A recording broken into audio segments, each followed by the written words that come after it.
ქართველი ხალხის შენამოქმედი უცხო მიწაზეც არაერთხელ ქცეულა ღირსახსოვარ მოვლენად. დღეს გრან-პალეტ წოდებული პარიზის დიდი სასახლეა ჩვენი მასპინძელი.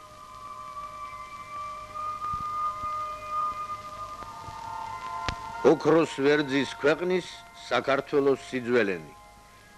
ამჯერად ასეთი სათაურითაა მონათლული გრან-პალეს საგამოფენო აფიშა.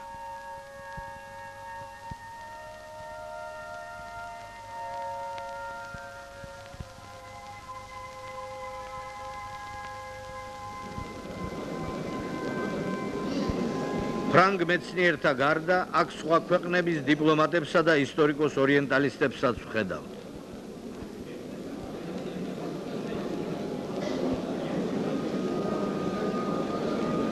ცნობილი ქართველოლოგი ჟან-პიერ მაე და მისი კოლეგები.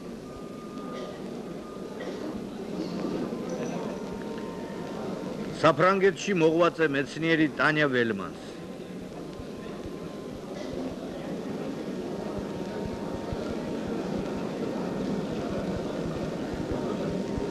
ჩვენი ერთგული მეგობრები ბერნარ რუტიე და ქალბატონი ტიერი.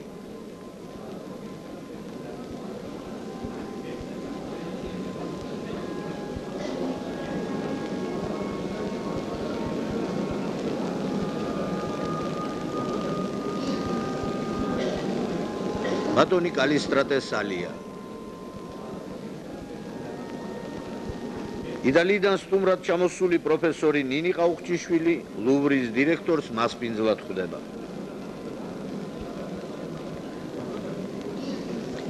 გამოფენის მომწყობი მადამ გაბორი სტუმრებს აცნობს ქართული კულტურის როლსა და დანიშნულებას სოფლიო კულტურის დიდ საგანძურში. ქალბატონი გაბორიც იმეორებს უცხოეთის მეცნიერთა შორის უკვე საყოველთაოდ დამკვიდრებულ აზრს, რომ დასავლეთ ევროპისა თუ მახლობელი აღმოსავლეთის შუა საუკუნეების ხელოვნების სრულყოფილი განხილვა შეუძლებელია ქართული ხელოვნების შესწავლის გარეშე. და ბოლოს გამოფენის დიასახლისის სტუმრებს უყვება გასაოცარ და ხიფათიან თავგადასავალს ქართულ საგანძურს რომ გადახდა ნახევარი საუკუნის წინ ფრანგულ მიწაზე. იმ საგანძურს ახლა რომ ასე მშვიდობიანად ეწვია პარიზს.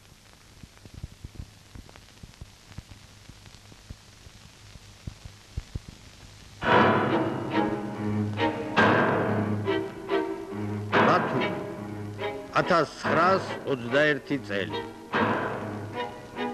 საქართველოს იმდროინდელმა ლტოლვილმა მთავრობამ გადაწყვიტა უცხოეთში გახიზნულიყო და სახელმწიფო ხაზინასთან ერთად თან წაეღო სამუზეუმო ეროვნული განძიც.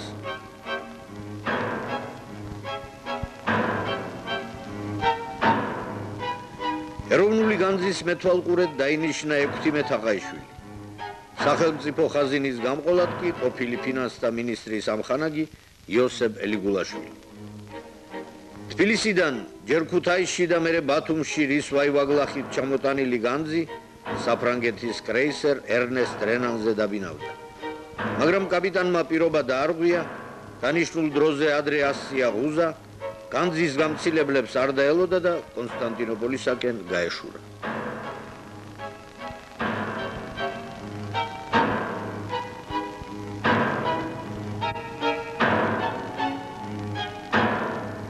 ნავსადგურში მოსულმა ექვთიმე თაყაიშვილმა თვალი ძლივს მოკრა უკვე შუა ზღვაში გასულ გემს. საუკუნეების მანძილზე განძად განივთებული ქართული სულის მშვენიერება, ყველაფერი ის, რაც გადაურჩა მტრის შემოსევას თუ მოყრის მუხანათობას, რაც მისხალ აგროვეს ექვთიმესნაირმა წმინდანებმა, ზღვამ წარიტაცა სადღაც მოუსავლეთში. კატერით გამოეკიდნენ კრეისერს, მაგრამ ამაოდ ისევ ნაპირზე დაბრუნდნენ და მოგვიანებით იუგოსლავური პატარა გემით გაემგზავრნენ კრეისერის კვალდაკვალ.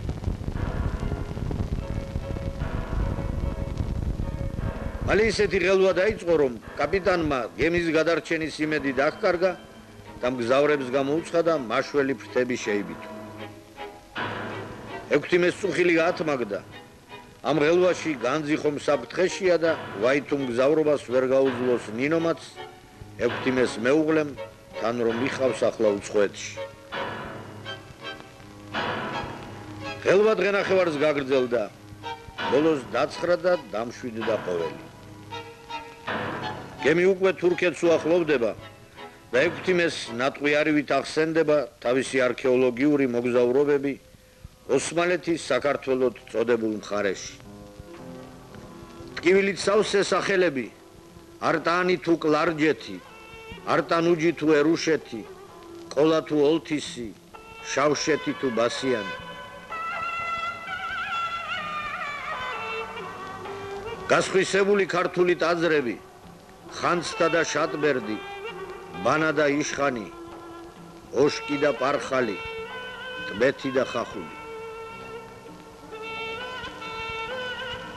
კრეისერი ერნესტ რენანი სტამბოლში დახვდათ, მაგრამ კავკასიაში საფრანგეთის უზენაესი კომისრის აბელ შევალიეს განკარგულებით ქართული განძი კრეისერიდან მეორე ფრანგულ სამხედრო სატრანსპორტო გემზე ბიან ხოაზე გადაიტანეს.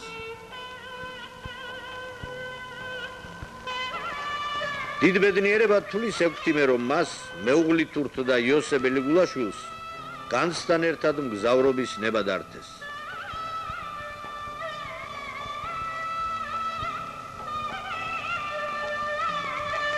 ბიან ხოა საფრანგეთამდე გზას დიდ დროს მოანდომებს. დავალება რთული აქვს. მრავალი ნავსადგური უნდა მოიაროს, საფრანგეთისა თუ მისი მოკავშირეების დაჭრილი ჯარისკაცები და ავადმყოფები მოაგროვოს მარსელის ლაზარეთებში ჩასაყვანად. გემის კაპიტანი პიერ ვანდიე ზრდილი და სტუმართმოყვარე მეზღვაური აღმოჩნდა. როცა შეიტყო ექვთიმეს ვინაობა და მისი მეცნიერული ინტერესები, პირობა მისცა გზად ყველა ქალაქის დათვალიერებას შეძლებთ.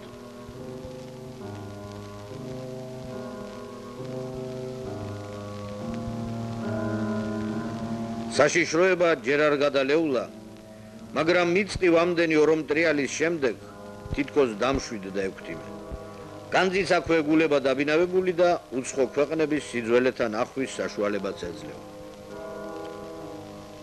მაგრამ ყველაზე მეტად იმის იმედი აქვს, რომ ნინოს, მის მეუღლეს, უკვე ხანმოთეული მეცნიერის უერთგულეს მეგობარს ამ გზავრობით ოდნავ მაინც გაალაღებს, ოდნავ მაინც გაუმრავალფეროვნებს, ასე უეცრად და დაუნდობლად დაწყებულ ემიგრანტულ დღეებს.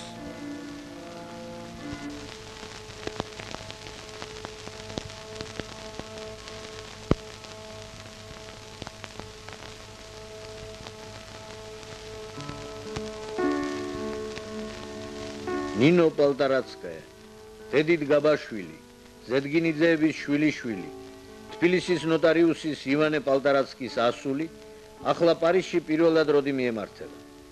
მათვილ ქალობაში პარიზში სწავლობდა და როცა მუსიკალური განათლება ოქროს მედლით დაასრულა, განსწავლული ენების მცოდნე საქართველოში დაბრუნდა და მაშინ ილია ჭავჭავაძის შუამავლობით გაცნობილი ექვთიმე თაღაიშვილი მისი ცხოვრების ერთადერთ და განსპეტაკებულ სიყვარულად იქცა.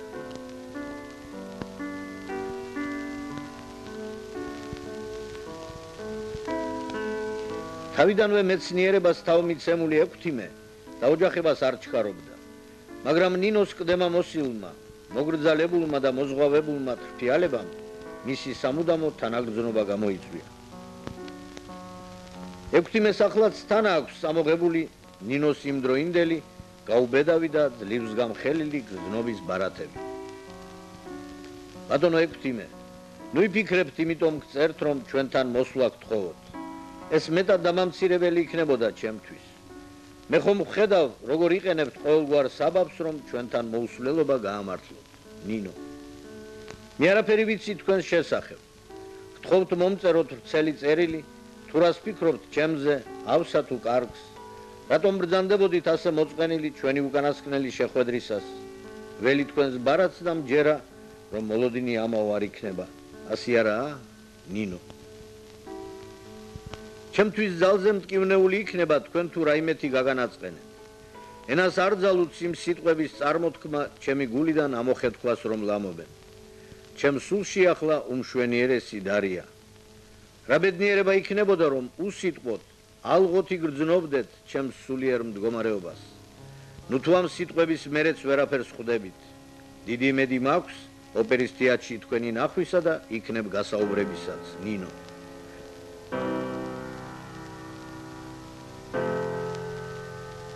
ნინოსა და ექვთიმე ჯვარის წერა ოლღა გურამიშვილმა და ილია წინამძღვრიშვილმა ითავეს. მაშინ პარიზში მყოფმა ილია ჭავჭავაძემ შორიდან დალოცა თავისი ნაშუამავლევი წყვილი. ილიას დიდად ახარებდა მისი გიმნაზიელი მეგობრის ივანე პალტარაცკისა და ექვთიმე თაყაიშვილის ასეთი დაახლოება. იმ ივანესი, ვისაც ილიამ თავისი აჩრდილი უძღვნა, ვინაც თარგმნა რუსულად ილიას პროზაც და ვეფხვის ყაოსანიც.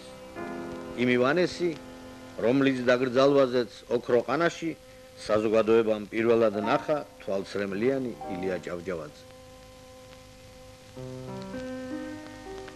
ქართველი გიმნაზისტების ერთი ჯგუფი, ექვთიმე და მისი მეგობრები, ჯერ კიდევ ყმაწვილ კაცობის გზაგას აყარზე თადარიგს იჭერდნენ, ვის რა დარგი უნდა ეთვისებია, რა უფრო სჭირდებოდა იმ დროს საქართველოს. ყოველი მათგანი პირობას დებდა, რომ უმაღლესი სასწავლებელი, სადაც არ უნდა დაემთავრებია, სამშობლოდან პირს არ მიიმრუდებდა, სხვათა მიწაზე დიდხანს არ შერჩებოდა საცხოვრებლად, რომ გადაგვარება არ შეჰპარვოდა და სამშობლოშივე დაბრუნდებოდა საკუთარი ერის სამსახურად. ექვთიმემ პეტერბურგს მიაშურა ისტორიულ ფილოლოგიურ ფაკულტეტზე სასწავლებლად. 4 წელი დაჰყო იქ დისერტაცია და იმჟამინდელ საქართველოში ექვთიმეს სიკეთესა და სიკარკაცესთან ერთად სიავეც ბევრი დახვდა. ვერ ეგუებოდა ზოგიერთ თანამემამულეთა გალენჩებას და გამწონარებას, შურსა და ღალატს. მეცნიერებასთან შესაჭიდებლად ექვთიმე პირველად დააფრთიანა დიდმა ქართველმა ისტორიკოსმა და არქეოლოგმა, რუსეთის სამეცნიერო აკადემიის წევრ კორესპონდენტმა დიმიტრი ბაქრაძემ, რომლის ფასდაუდებელ ღვაწლს ჩვენმა საზოგადოებრიობამ ჯერ კიდევ ვერ მიაგო ღირსეული პატივი. დიმიტრი ბაქრაძის მოღვაწეობას წყაროდმცოდნეობისა და ახლად ფეხადგმული არქეოლოგიის დარგში გაგრძელება სჭირდებოდა და ექვთიმემ იტვირთა ეს უმძიმესი მისია. უცხო ქვეყნის ნანგრევების თვალიერებით გართულმა ექვთიმემ და მისმა თანამგზავრებმა ჯერ კიდევ არ იციან, რომ გემის კაპიტანმა პიერ ვანდიემ რადიოგრამით ისეთი დავალება მიიღო, რომელიც შეიძლება დამღუპველიც აღმოჩნდეს. კორსიკასთან ერთი ფრანგული გემი შველას ითხოვს. ბიენხუამ სხვას რა უნდა უშველოს, თავად ძლივს უდგას სული. კორსიკასთან რომ წყალქვეშა კლდეებია, იქ მას გვერდ შეუვლელი დაღუპვა ელის. უცხო ქვეყნის ყოველი ძეგლი, ნანგრევი თუ არქეოლოგიური მონაპოვარი, ექვთიმეში მეცნიერული ინტერესის გარდა უდიდეს გულის ტკივილსაც იწვევს. რამდენი რამ დარჩა მას მიუკვლეველი იქ, ახლა უკვე შორეულ საქართველოში. რამდენი ძეგლია შეუსწავლელი, რამდენი მინიშნებული ადგილი გაუთხრელი. ექვთიმე ხომ 1917 წლამდე თითქმის ერთადერთი ქართველი არქეოლოგი იყო, რომელიც კომისიის დავალებითა და ნებართვით საქართველოში არქეოლოგიურ მოღვაწეობას ეწეოდა. და განა მარტო არქეოლოგი, ექვთიმეს თანდაყოლილი თავმდაბლობა სრულებით არ უშლიდა ხელს, რომ მიმხვდარიყო, თუ რა მრავალწახნაგოვან მეცნიერს კარგავდა საქართველო მისი სახით. ისტორიკოსი და სამართალმცოდნე, არქეოლოგი და არქეოგრაფი, ენათმეცნიერი და ეპიგრაფიკოსი, ტექსტოლოგი და ლიტერატურათმცოდნე, ფოლკლორისტი და გეოგრაფი. საქართველოში დარჩა ექვთიმეს უშუალო გარჯითა და მონაწილეობით ახლად დაარსებული უნივერსიტეტიც, სადაც მას სულ 2 წელს დასწალდა მოღვაწეობა. იქ დარჩა მის მიერ 1907 წელს დაარსებული საისტორიო საეთნოგრაფიო საზოგადოება და კავკასიის არქეოლოგიური ინსტიტუტიც, რომელსაც თავად განაგებდა ლტოლვილობამდე.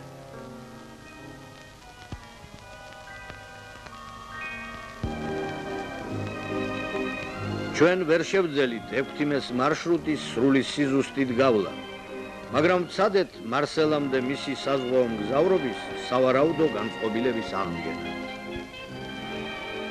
დაუბრუნდეთ ისევ ჩვენს ლტოლვილებს. გემი მაშინ გადარჩა დაღუპვას, რადგან ბიენხუაზე კაპიტანმა მეორე რადიოგრამა მიიღო. კორსიკისკენ წასვლა საჭირო აღარ გახდა.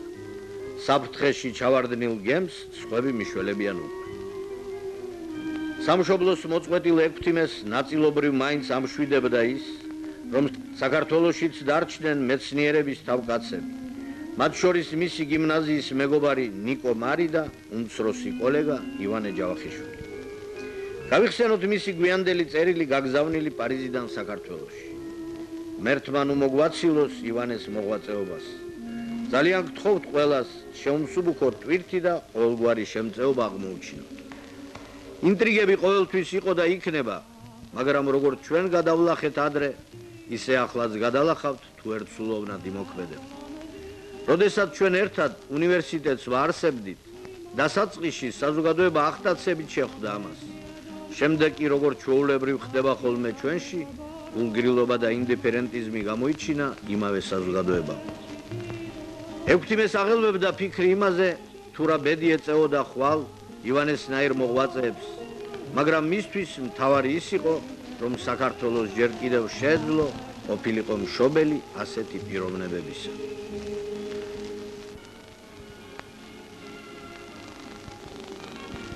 ბიენხოა ისევ ჭრიალით მისურავდა ნავსადგური და ნავსადგურში და ლტოლვილებიც ახალ-ახალი შტაბეჭდილებებით იხუნძლებოდნენ. გზა აღარ ილეოდა, გული კი გაილია. მართლაც შემზარავი იყო იმაზე ფიქრი, რასა განძური მიანდო ბედისწერამ იმ სულთ მობრძავ გემს. ჯერ ერთი საისტორიო, საეთნოგრაფიო თუ წერა-კითხვის გამავრცელებელი საზოგადოებების კუთვნილება. მერე კიდევ ქონება თბილისის მუზეუმის, ეროვნული გალერეისა თუ საეკლესიო მუზეუმისა, განძი გელათის, ხობის, მარტვილის მონასტრებიდან, ზუგდიდისა და თბილისის სასახლეებიდან, არქეოლოგიური კოლექციები, ბიბლიოთეკა დიდი მთავრის სასახლისა თუ უძველესი ქართული ხელნაწერები, რომელი ერთი გახსენებოდა და რომელი ერთისთვის ეჭირის უფლა ექვთიმეს. წყაროსთავის ოთხთავი, მოჭედილი ბექა ოპიზარის მიერ, ბერთის ოთხთავი, ბეშკენ ოპიზარის მოჭედილობით, თამარ მეფის გულსაკიდი ჯვარი, ზელო ჭეშმარიტო, ძალო ჯვარისაო, შენითა წინწარ ძღომითა ყოვლადვე შემწედა მფარველ ექმენ მეფესა და დედოფალს თამარს. ხატი ბიჭვინთის ღვთისმშობლისა თუ დავით კურაპალატის ჯვარი, ტბეთის ოთხთავი თუ ჯვარი დავით აღმაშენებლისა, მერთო ყოვლისა დამბადებელო, ადიდე შენ მიერ გვირგვინ ოსანი დავით, აფხაზთა და ქართველთა, ჰერთა და კახთა მეფე, ზე ქრისტიანობისაი, ამინ. პანტიკაპეის კოლექცია და სტეფანწმინდის განძი, მოქვის ოთხთავი თუ განძი ახალგორისა. რამდენი რამა ამ საგანძურში პირადად ექვთიმეს მიერ არქეოლოგიურად მოპოვებული, საქმოსანთაგან გამოსყიდული თუ მოურიდებლად ან ეშმაკურად ვინმესთვის წართმეული. დიახ, წართმეულიც. თვითონ ექვთიმე ხუმრობდა ხოლმე, მე რომ ბავშვობიდან ხეიბარი არ ყოფილიყავი, ალბათ ფირალი ვიქნებოდიო. მართლაც არაერთხელ მომხდარა, რომ ექვთიმე რომელიმე ნაცნობ მეგობარ ნათესავის ბინაზე, რომელიღაც ნივთი დაინტერესებულა და მასპინძლისთვის უთქვამს. მე ამას წავიღებ, შევისწავლი და დაგიბრუნებო. ექვთიმეს უარის თქმას ვინ შებედავდა. მეორე დღეს მასპინძელი რომელიმე გაზეთში კითხულობდა. ბატონმა ამან და ამან დიდსულოვნად შესწირა ამა და ამ მუზეუმს ესა და ეს ნივთიო. ასეთი ნაყაჩაღარიც ბევრი იყო ბიენხოას გემბანებზე დალაგებულ კუთხეებში. მატარებლებითა და გემებით თვენახევრის ნახეტიალებმა საუნჯემ ბოლოს მარსელის ნავსადგურს მიაღწია.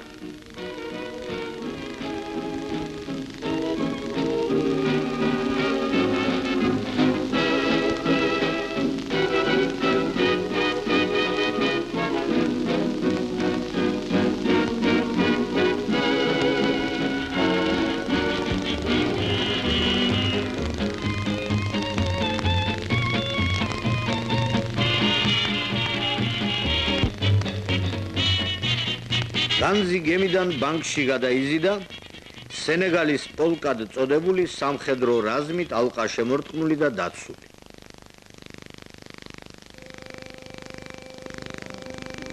განძის მეთვალყურეებს მარსელში დახვდათ საქართველოს ლეგაციის მიერ პარიზიდან გამოგზავნილი ანდრია დეკანოზიშვილი და დიდი ქართველი მეცნიერი, იურისტი და ისტორიკოსი პროფესორი ზურაბ ავალიშვილი. კომისიის ერთი თვის დაძაბული გარჯით პარიზში დახარისხდა მთელი საუნჯე. სახაზინო ქონება გამოეყო სამუზეუმო განძს, რომელიც ბანკს ჩაბარდა როგორც ემიგრანტული მთავრობის კუთვნილება. საფრანგეთში ქართულ არქივში განძის ჩაბარების სრულ ნუსხასთან ერთად აღმოჩნდა ფულის გადახდის ერთადერთი საბანკო ქვითარი. ქვითარი ერთადერთია, რადგან განძის შესანახი თანხა ქართველებს მხოლოდ 1 წლისა გადაუხდიათ 2500 ფრანკი. ამ დღიდან შესანახი თანხის საკითხი ფრანგებს 13 წლის განმავლობაში აღარ გახსენებიათ და კიდეც რომ გახსენებოდათ, ემიგრაციას საშუალება აღარ ჰქონდა, გაეღო ფული უკვე არარსებული ხაზინიდან.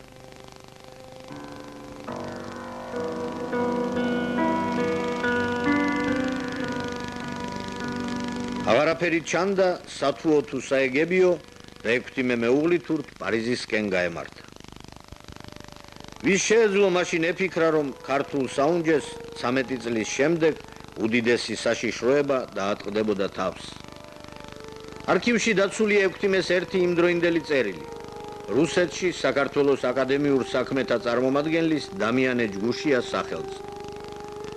შემიძლია დაგარწმუნოთ, რომ წამოღებული სიძველენი ხელუხლებელია და კარგად დაცული. თქვენ წინადადებას მაძლევთ დაუბრუნდე საქართველოში და ჩამოვიტანო ის სიძველენი. თქვენ ისე გაქვთ წარმოდგენილი, თითქოს ეს ჩემზე იყოს დამოკიდებული. მაგრამ ეს ასე არ არის. მე გამოვყევი ნივთებს როგორც მეთვალყურე. დაბრუნება განძისა შეიძლება მხოლოდ მთავრობის დადგენილებით. მე არა მაქვს უფლება მივიღო ეს ნივთები. მაგრამ 6-მეს წამოღებული საუნჯის გარდა რუსეთსა და საქართველოში დარჩენილი თითქმის უგზოუყლოდ მიმოფანტული ქართული საგანძურების ბედიც არასვენებდა. ბატონო დამიანე, თქვენი ცნობა იმის შესახებ, რომ საქართველოდან რუსეთში გაზიდული სიძველენი უბრუნდება საქართველოს, ჩემთვის მეტად სასიამოვნოდ დარჩა. ხოლო დიდად სამწუხაროა, რომ ომიანობის დროს თათრების მოლოდინის გამო თბილისიდან და ქუთაისიდან ჩრდილო კავკასიაში გატანილი არქივების დიდი ნაწილი სამოქალაქო ომის დროს დაღუპულა. სიას ნივთებისა თქვენ რომ მიგიღიათ მოსკოვის მუზეუმიდან, ერთი რამ აკლია. ეს არის სამსჭვლის ბუდე, რომელიც მოსკოვის მიძინების soboro საგანძურში ინახებოდა. ბუდეს აწერია მეფე ყოვლისა საქართველოისა დავით ძე რუსუდანისა, აღმაშენებელი წმიდისა, სამსჭვლისა, სასვენებელისა ამის.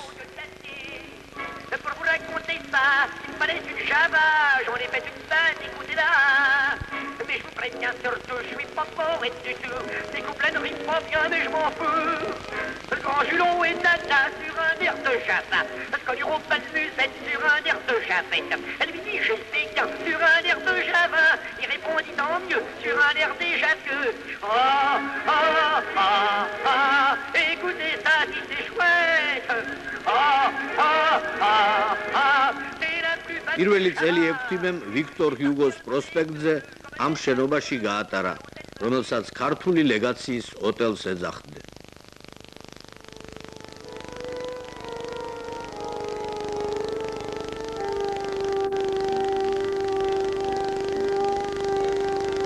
პირველივე დღიდან დღეჩაუგდებლად შეუდგა 6-მე თავისი ცხოვრების ფრანგული პერიოდის მოღვაწეობას. ხვდებოდა ფრანგ მეცნიერებსა და ანტიკვარებს, ხშირად აღამებდა პარიზის ნაციონალურ ბიბლიოთეკაში. 6-მეს წიგნებს უგზავნის საქართველოს მეცნიერებათა აკადემია, თბილისის უნივერსიტეტი, უგზავნიან მეგობრები, ნიკო მარი, უკოლ ბერიძე, იროდიონ სონღულაშვილი, ლონდონიდან ანდრია გუგუშვილი, ლენინგრადიდან ახალგაზრდა იოსებ მეგრელიძე.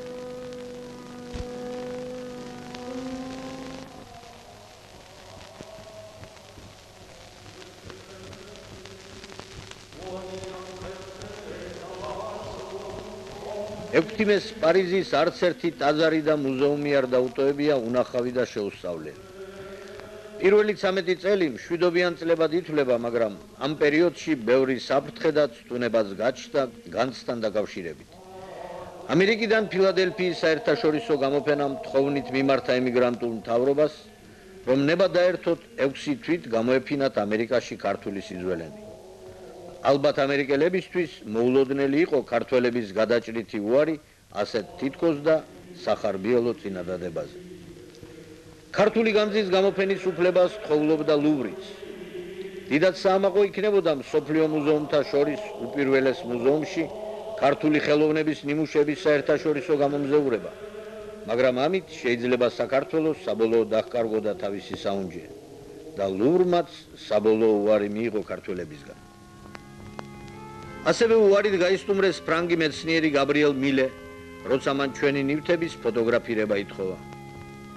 ბრიტანეთის მუზეუმმა პარიზში გამოგზავნა ცნობილი ქართველოლოგი უილიამ ალენი. მუზეუმის თხოვნა თითქოს მოგრძალებული იყო და მაცნუნებელიც. მუზეუმს სურდა ახალგორის განძიდან მხოლოდ ერთი რომელიმე ნივთის შესყიდვა. სანაცვლოდ პირობას იძლეოდნენ, რომ უსასყიდლოდ დასტამბავდნენ მთელი ჩვენი საუნჯის ფერად კატალოგებს და გარდა ამისა ბანკში მიბარებული განძის შესანახ თანხასაც თავად გადაიხდიდნენ.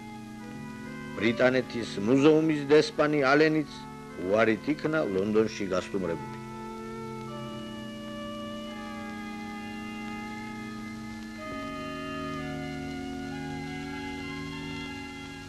ახალგორის განძი ჩვენს წელთაღ რიცხვამდე შექმნილი საოცრება ჩვენი საუნჯის მშვენებად ითვლება დღესაც. ეს განძიც ჯერ კიდევ საქართველოში 16 აღაიშვილმა გადაარჩინა. ის შემთხვევით აღმოაჩინეს გლეხებმა ქსნის ხეობაში, სოფელ საძეგურში. ხას დაუდებელი ნივთები ერთმანეთში დაინაწილეს და ზოგი რამ გახტიდეს სხვადასხვა მხარეში. პირადად 16-ს დაუღალავი ძიების წყალობით მოხერხდა ამ განძის თავიდან მიკვლევა, შეგროვება, გამოსყიდვა და კავკასიის მუზეუმისთვის გადაცემა.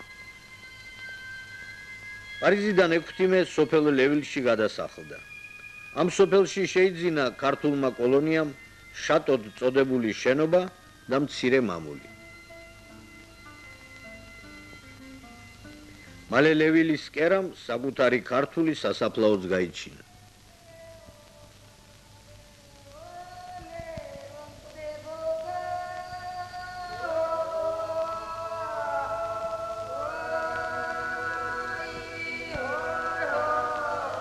ყველაზე დიდი ცდუნება გაჩნდა ყველა სხვა ცდუნებაზე ადრე, როცა პარიზში ჩამოვიდა ნიუ-იორკის მეტროპოლიტენ მუზეუმის დირექტორი. მეტროპოლიტენი დიდ თანხას იძლეოდა თუ ქართველები ჩვენს ტიხრულ მინანქრებს მიჰყიდნენ მუზეუმს. დირექტორს უყოყმანოდ ეთქვა უარი. მან ახალი წინადადებით მიმართა ქართველებს. მომეცით ხელწერილი, რომ თუ ოდესმე ამ მინანქრების გაყიდვას გადაწყვეტ, მხოლოდ მეტროპოლიტენს მიჰყიდით მათ. მე კი ამ უბრალო ხელწერილის სანაცვლოდ დიდ თანხას მოგცემთ ცესხად 15 წლის ვადითო.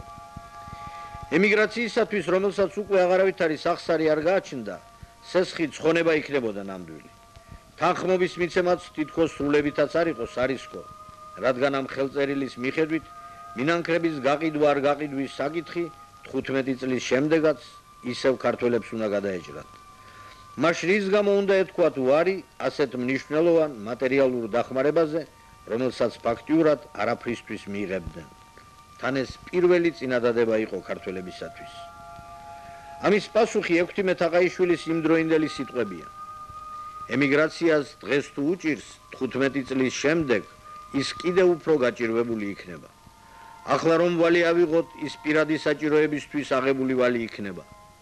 მისი გასტუმრება კი მომავალში მხოლოდ ეროვნული განძით შეგვეძლება და მეტროპოლიტენის დირექტორიც საბოლოო უარით დაბრუნდა ნიუ-იორკში.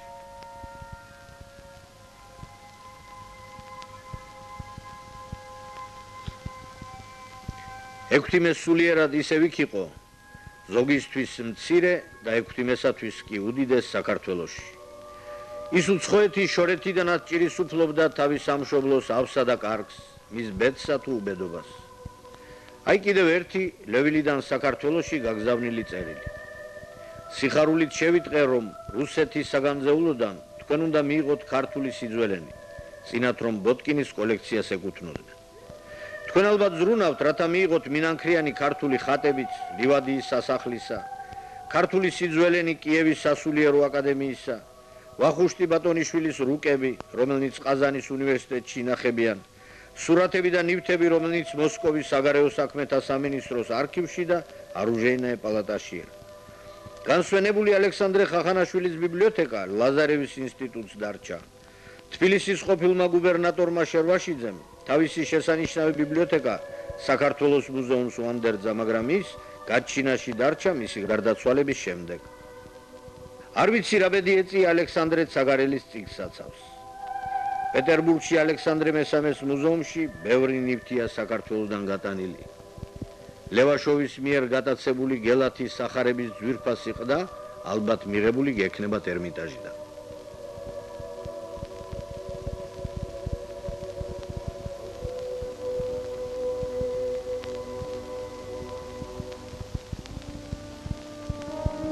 ექვთიმე თაყაიშვილის მიმართვა ქართული ემიგრაციისადმი. იყო დრო, როცა ჩვენი ინტელიგენცია ერთობ გულგრილად უცქეროდა ქართულ საკულტურო ნაშთებს და თავს არ იწუხებდა მათი შეგროვებისა და გამოცემისათვის. რაც მამებს ძველ ოჯახებში ჰქონდათ დაგროვილი, შვილებმა დაკარგეს. დღეს ეროვნული მიმართულება თანდათან ღვივდება და ეს თავისთავად იწვევს ქართული კულტურის შესწავლას. ვინც ამ კულტურას არ იცნობს, ის არასოდეს არ იქნება ნამდვილი ქართველი. ჭეშმარიტად ქართული სულის მატარებელი, მას გადაგვარება მოელის. ერთი ნაწილი საისტორიო მასალებისა თანამაგზ და გამოუცემელი რჩება. საქმე კი საშურია. დრო მიდის, მე მივიწური აღსასრულისაკენ ადამის ტომთა წესითა და ჩემს შემდეგ ამ მასალას თავს ვერავინ გაართმევს.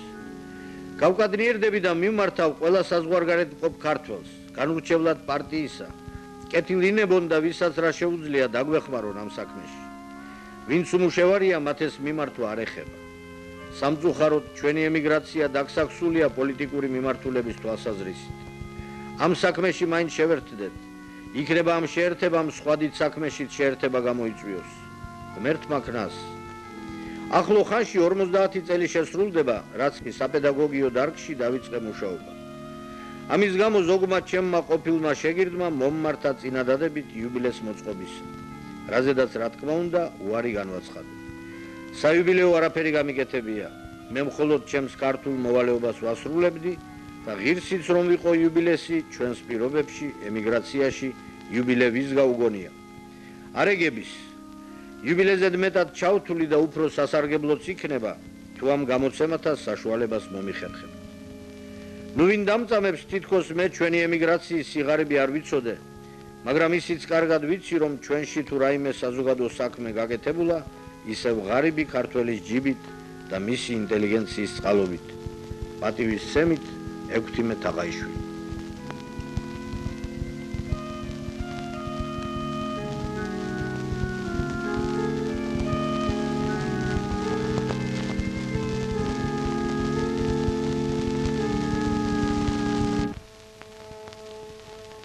იროდიონ სონღულაშვილს. ჩემო ილო, ჯერ ცოცხალი ვართ, მაგრამ ვაი ამ სიცოცხლეს საქართველოზე სევდით ახსავსეს. რა გუნებაზე და მდგომარეობაში ვიქნები უსამშობლოდ, უწიგნოთ, უმასალოთ, უსახსროთ. მაგრამ მე ღრმად მწამს, რომ ყოველ ტანჯვას შვება მოხვება. ჩვენ იქნება ამ შვებას ვერ მოვესწროთ, მაგრამ თქვენ ახალგაზრდობა უსათუოდ მოესწრებით და ეს იმედი უნდა იყოს თქვენი გამამხნევებელი. ყოველ გარემოებაში ის უნდა აკეთო, რისი კეთებაც შეგიძლია. მე მოვწყდი ნიადაგს, მაგრამ თქვენ ეს ნიადაგი გაქვთ, მასზედ გახართ და ვიმედოვნებ, რომ მედგრად განაგრძობთ. საზოგადო მოღვაწე ჩვენი ყოველთვის ნაწამები იყო და იქნება. ეს ჩვენი უკულტურობის მიზეზია. მაგრამ მომავლისთვის ხომ უნდა ვეცადოთ, რომ ეს ნაკლი მოვიშოროთ. ამიტომ კულტურის მსახურების მიტოვება შეუძლებელია. ნინო მებრალება ბევრს მუშაობს, მეც ცოტას ვეხმარები. ასე ვართ, არც ღვთის, არც კაცის. ერთ წერილში ლიდა იწერებოდა, ფოსტით, ღომს, სულგუნს და ჩურჩხელებს გამოგიგზავნით. უთხარი ჩვენის გვირჩევნია, ახალი წიგნები და ჩვენთვის საჭირო ძველი მასალები გამოგვიგზავნოს სოფლის მისამართზე. თე მახლას მრავალს გაგოცებ, მარად შენი ექვთიმე. ჩემს ძვირფას ილოს ჩემი ამბორი. კარგად ვართ, ნინოსგან გულითადი სალამი. ნინო ისევ მუშაობს. კვირაობით როიალზე უკრავს სინემაში 2 საათნახევარს. საგვირველია მისი მუსიკალური მეხსიერება. არაფერი დავიწყნია, თუმცა რამდენი წელია როიალს არ მიხარებია. 30-ზე მეტ პიესას უკრავს ერთ საღამოს და სულ ზეპირად. ცოტა გასამრჯელოსაც იღებს, ველი წერილს და წიგნებს, შენი ექვთიმე. იროდიონ სონღულაშვილს, რა მოგწერო ჩემო კარგო, ქვა აღმართში მოგვეწია. ნინო ერთბნელ საღამოს დაეცა. ჯოჯოხეთური ღამე გავატარეთ. მეორე დღეს ექიმის თანხლებით სპეციალური კარეტით ჩავიყვანეთ პარიზში და საავადმყოფოში მოვათავსეთ. მორჩენის პროცესი ხანგრძლივი იქნება. სულ უკანასკნელი 100 დღე მაინც უნდაო. ის უფრო აწუხებს მე რომ ვეღარ მივლის. ვცდილობ ეს ბედისწერაც გადავიტანო. ექვთიმე. ლაღობს პარიზი, სტუნებებით სავსე ქალაქი. ამ უსასრულო დღესასწაულის შემხედვარე სიდუხჭირეში ცხოვრობს ტოლვილი კაცი, რომელსაც ერთ დღეში შეუძლია გახდეს უმდიდრესი ადამიანი. იმხანად უკვე საფრანგეთის ნუმიზმატთა საზოგადოების დიპლომირებულ წევრს უძვირფასესი ნუმიზმატიკური კოლექცია აქვს, რაც მის პირად საკუთრებას შეადგენს. საკმარისია სულ რამოდენიმე ისტორიულ მონეტას შეელიოს, ერთბაშად გახდება დიდი თანხის მფლობელი. მისთვისაც დაიწყება უზრუნველი ყოფა და მისი მშვენიერი ნინოც ღირსეულად ეზიარება გაფაქიზებულ ცხოვრებას. ვინ გაამტყუნებს? მაგრამ მას წმინდანობის მოწამებრივი გზიდან გადახვევა არ შეუძლია. მას ურჩევნია დილდილაობით ისევ აძოვებდეს თავის მარჩენალ ფრანგულ თხას, რომლის რძე მისთვის და ნინოსთვის არაერთხელ ყოფილა ერთადერთი საკვები მთელი დღის განმავლობაში.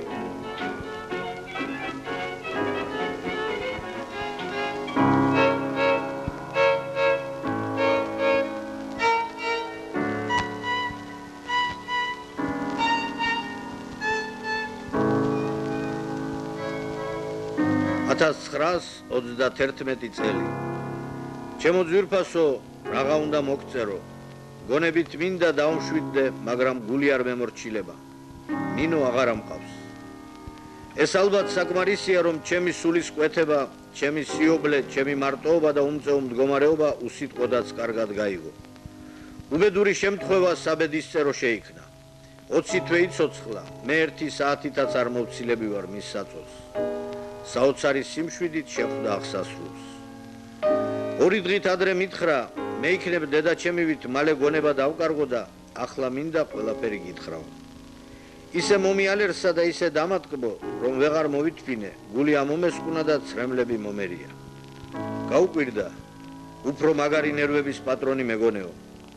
მე ზღონე მოვიკრიბე და ჩემი უთხარი, გავუხსენე მისი ამაგი, მისი სათნოება, მისი ჩემდამი სამსახური და სიყვარული. ამით თითქმის გამოვეთხოვეთ ერთმანეთს. მე ისე ვიყავი აღელვებული, რომ უკანასკნელი განკარგულება სხვებს დაავალდა, მანდილოსნებს. დღეს ექვთიმე მიმდენი კარგი სიტყვა მითხრა, რომ სრულიად დამშვიდებით ვკვდებიო. კუბოში ჩემი და ექვთიმე ჯვარისწერი სანთელი ჩამაყოლეთო. ის სანთელი საქართველოდან ჰქონია წამოღებული. 10 წუთის შემდეგ უმტკივნეულოდ შეწყდა მაჯისცემა და სამუდამოდ მიიძინა. დაგრძალვას მთელი ქართველობა დაესწრო. ნინოს სათნოებას, ადამიანობას და კაცთმოყვარეობას აქ დიდი სახელი ჰქონდა. უზომო სულის მარტოობას განვიცდი. ექვთიმე თაყაიშვილი.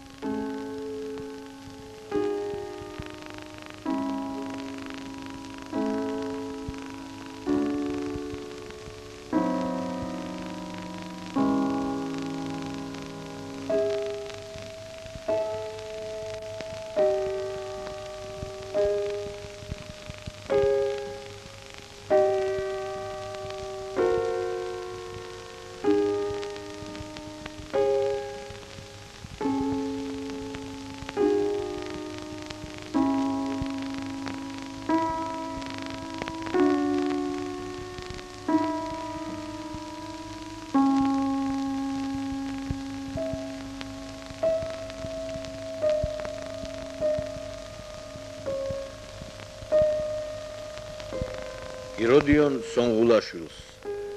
ძვირფასო იროდიონ, ჩემი მდგომარეობა ერთობ მძიმეა. მიაქვს წყლიდან ამოვარდნილი თევზივი თუ არა. ეს აღსასრულის დასაწყისია, მაგრამ სასოწარკვეთილებას მაინც არ ვეძლევი. რადგან მწამს ჩვენს შემდეგ ჩვენზე უკეთესნი მოვლენ და რაც ჩვენ ვერ გავაკეთეთ, ისინი გააკეთებენ. ექვთიმე. ვუკოლ ბერიძეს. ბატონო ვუკოლ, მე სადაც არ უნდა ვიყო, თქვენთან ვარ. ვინ ჩვენი ქვეყნის წარსულს და აწმყოს შესწავლას, ასე ღირსეულად ემსახურები. მაგრამ დრომ თავისი გაიტანა, მანდ უკვე ზედმეტი ბარგი ვიქნები. ერთადერთი მიზანი ჩემი ისაა, რომ როგორმე ჩვენი განძი უკლებლივ ჩაგაბაროთ. ამის შემდეგ ჩემი მისია დამთავრებული იქნება.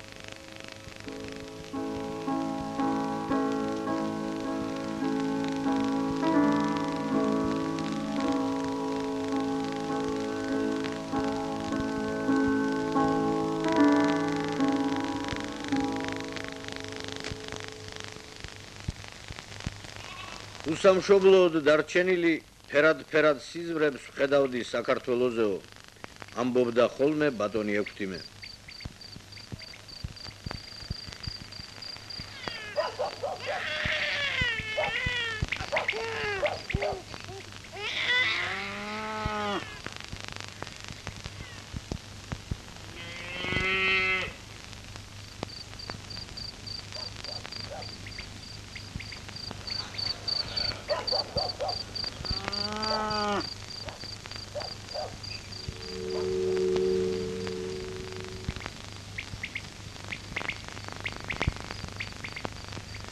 როგორ მოხვდა გულს ახალგაზრდა ქართველი პოეტის გალაქტიონ ტაბიძის ის პატარა ლექსი, ამას წინათ საქართველოდან რომ ჩამოიტანა ერთმა მეგობარმა. ორო ჭადარო, წყვილო ჭადარო, შემოხვეულნო შუქთა ბადრებით, ომე არ ვიცი რას შეგადაროთ, ანუ ცხოეთში რადმე ნატრებით, ყლავ გახვევიათ ოქროს ზეწარი და შემოდგომის მქრთალი ბლონდები, მე უთვისტომო და გარეწარი, თქვენ გაგიხსენებთ და დავღონდები, თქვენთან რბიოდნენ ნათელი დღენი, ლოცვა ბავშვური, ფერი გედური, ეხლა რად მესმის შრიალი თქვენი, როგორც ტირილი და საყვედური.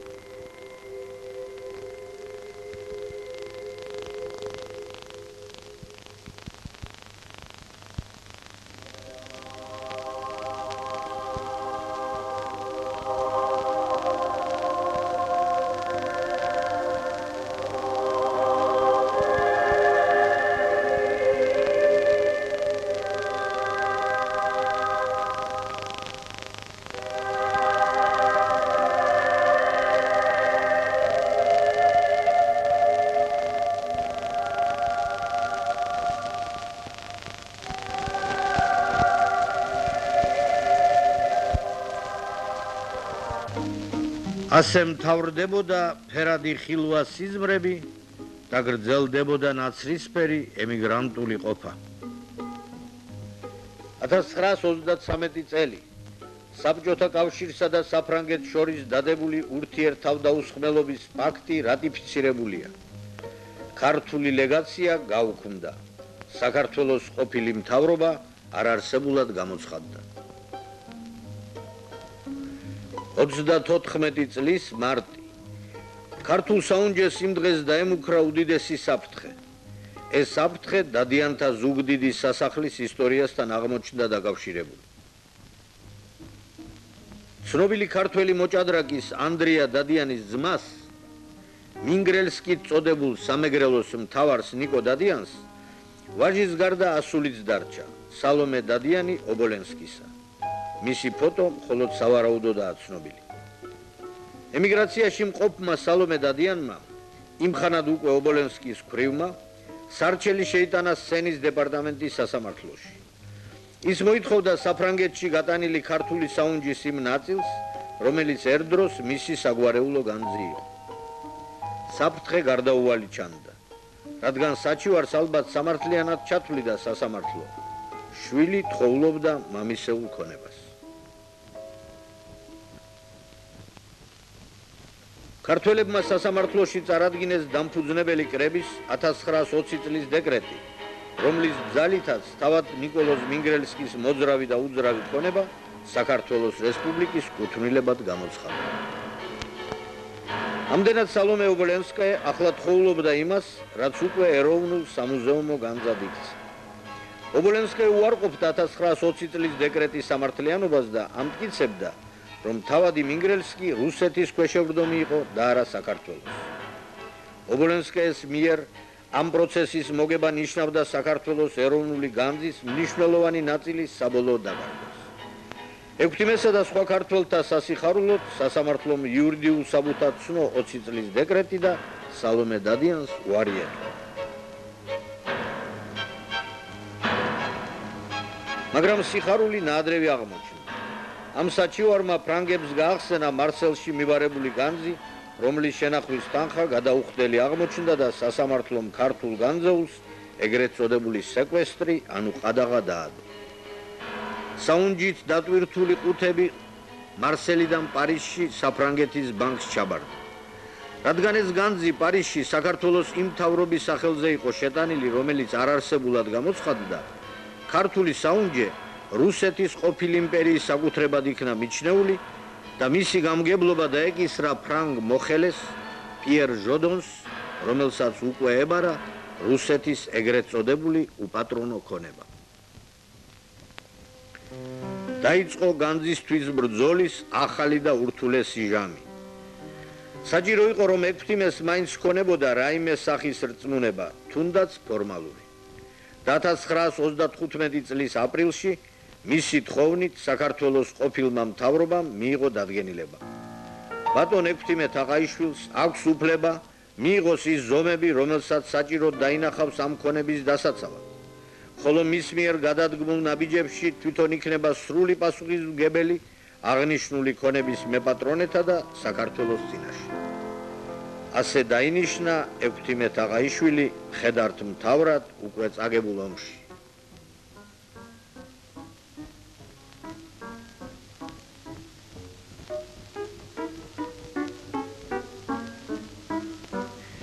დაიწყო ექვთიმეს კარდაკარ სიარული თხოვნებითა და განცხადებებით.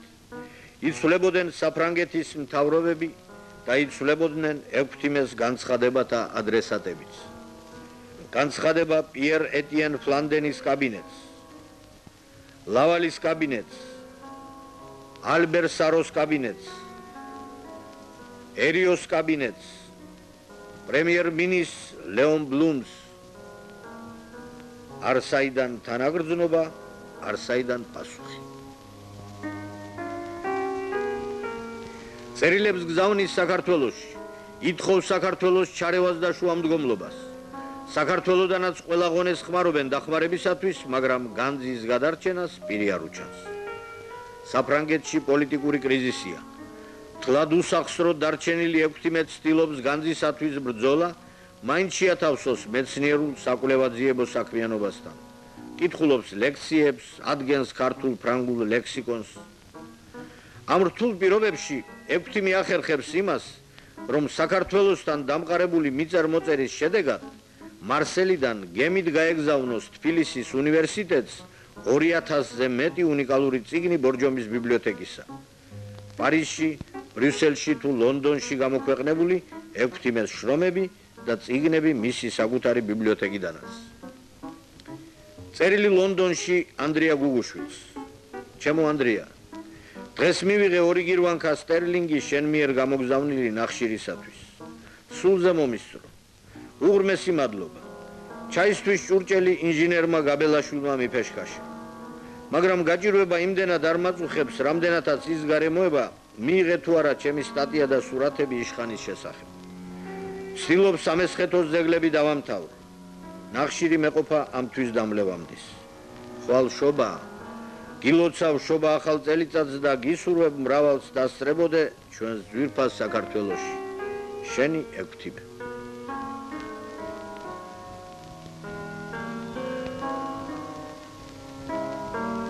ამ დროს ჰიტლერიზმი უკვე ზვავდებოდა ევროპაში და მალე კიდეც დაიძრა ცეცხლი და მახვილი.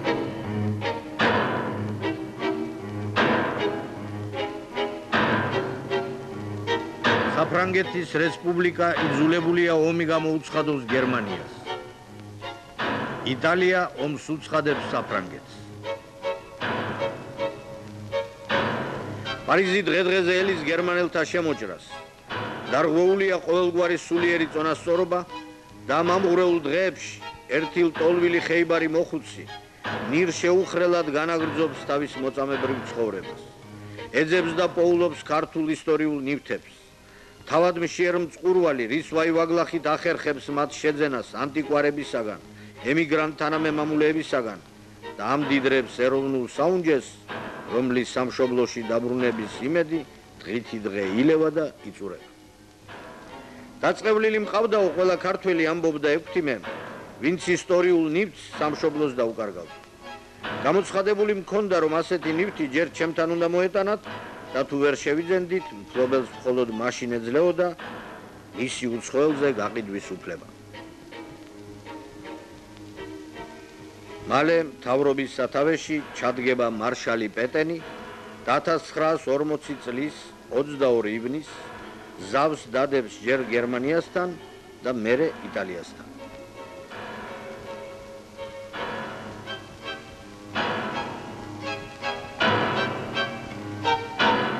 ამ დაზავების შედეგად მოხდა ჩრდილო საფრანგეთის ოკუპაცია გერმანული ჯარების მიერ და პარიზსაც ჰიტლერელები დაეპატრონნენ.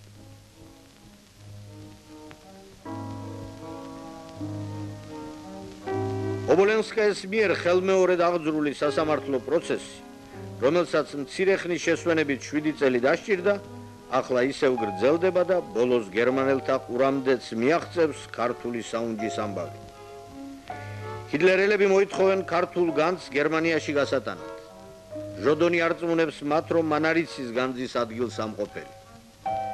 გერმანელები დახვრეტით ემუქრებიან ჟოდონს. მაგრამ ქართველებთან უკვე დამეგობრებული შესანიშნავი ფრანგი მოქალაქე პიერ ჟოდონი საიდუმლოდ უკავშირდება ექვთიმე თაყაიშვილს და ატყობინებს საუნჯეზე თავდატეხილ ახალ საშიშროებას. პროფესორი ზურაბ ავალიშვილიც თავგამოდებით არწმუნებს გერმანელებს, რომ ის ნივთები მხოლოდ საქართველოსთვის შეიძლება იყოს მნიშვნელოვანი და რომ ისინი სხვათათვის არავითარ ზოგად ფასეულობას არ წარმოადგენენ. და ბოლოს ჟოდონისა და ქართველების მიერ დიდად სარისკო გადაწყვეტილება იქნა მიღებული. ოკუპირებულ პარიზში ბანკიდან ჩუმად გამოიტანონ ქართული საუნჯე და საბარგო ეტლით წაიღონ ვერსალში. საკმარისი იყო გზად გერმანელთა პატრულები დაინტერესებულიყვნენ საბარგო ეტლის ტვირთით, საქართველოს სამუდამოდ დაეკარგებოდა მისი საგანძური და ჟოდონსაც დახვრეტა არ აცდებოდა. აი აქ ვერსალის ნაციონალური ბიბლიოთეკის სარდაფში ჩაზიდეს ხუთები და ქვაღორღიანი ნაგავი მიაყარეს.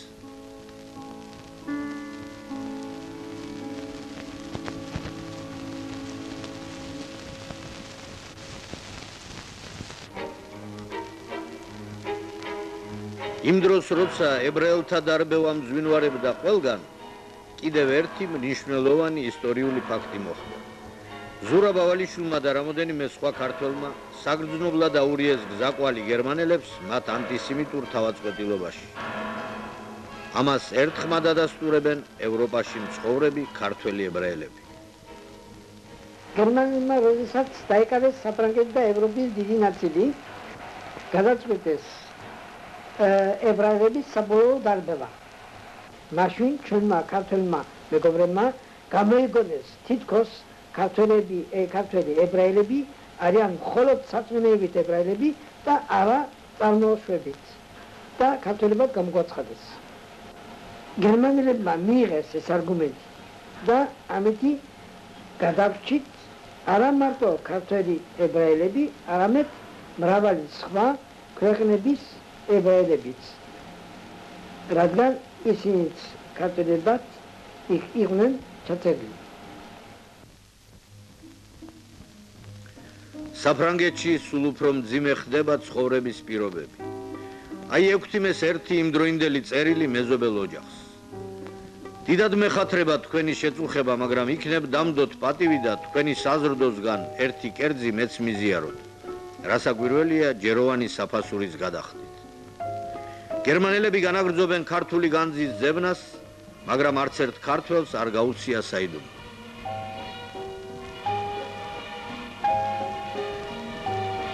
საფრანგეთში სულ უფრო ძლიერდება იატაკქვეშეთის მოძრაობა რეზისტანსი. ლონდონში დეგოლის მიერ შექმნილი თავისუფალი ფრანგების ძალებთან მჭიდრო კავშირში. 1944 წლის 19 აგვისტოს პარიზში იფეთქა აჯანყება. ამ აჯანყებაში არაერთი ქართველიც იღებდა მონაწილეობას. ექვთიმე კარგად იცნობდა მათ, რადგან გერმანელთა ტყვეობას თავდაღწეული ქართველი მეომრები ხშირად აკითხავდნენ მას. ტყვეობიდან გამოქცეული მანანა მჭედლიშვილი კი დიდხანს ცხოვრობდა ექვთიმეს ბინაზე და მდივნობას უწევდა მეცნიერს. მხოლოდ პარიზის აჯანყებაში მონაწილეობის მისაღებად დროებით დატოვა მანანამ ბატონი ექვთიმე.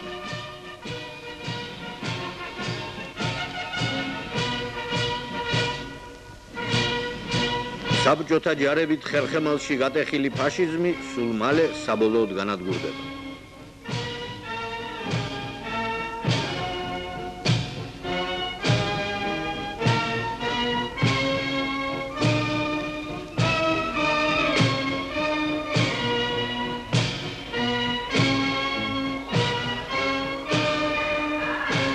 პარიზელები ხვდებიან დედაქალაქში დაბრუნებულ საფრანგეთის რესპუბლიკის დროებითი მთავრობის მეთაურს გენერალ შარლ დე გოლს. საფრანგეთსა და საბჭოთა კავშირს შორის აღდგა დიპლომატიური ურთიერთობა და პარიზში ისევ გაიხსნა საბჭოთა საელჩო. დე გოლი 1944 წლის 23 ნოემბერს განკარგულებას გასცემს ქართული განძეულის საქართველოში დაბრუნების შესახებ და ასე გაემგზავრება მოსკოვში სტალინთან შესახვედრად. მალე ექვთიმეს